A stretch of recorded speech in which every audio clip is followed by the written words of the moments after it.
ఫ్యూచర్లో ప్రతి ఒక్కరికి ఎంతో ఆసక్తి అనేది ఉంటుంది. అండ్ ఈవెన్ అగ్రికల్చరల్ టెక్నాలజీలో మనము ఈ మధ్యకాలంలో చూసుకుంటే కనుక మనము డ్రోన్స్ అనేది చాలా వరకు యూజ్ చేస్తున్నాము.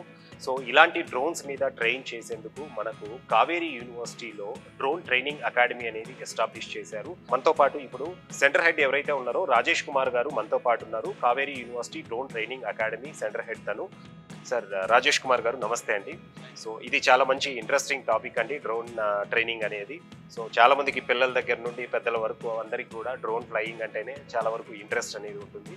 సో దీనికి ఎలిజిబిలిటీ క్రైటీరియా ఏ విధంగా ఉంటుందండి? Okay, actually Kaveri drone training academy AGC approved, director general of civil aviation వాళ్ళ నుంచి అప్రూవ్ పొందిన latest drone training academy with all latest infrastructure. Actually ఏంటంటే డ్రోన్ అని నేర్చుకోవాలన్నా అసలు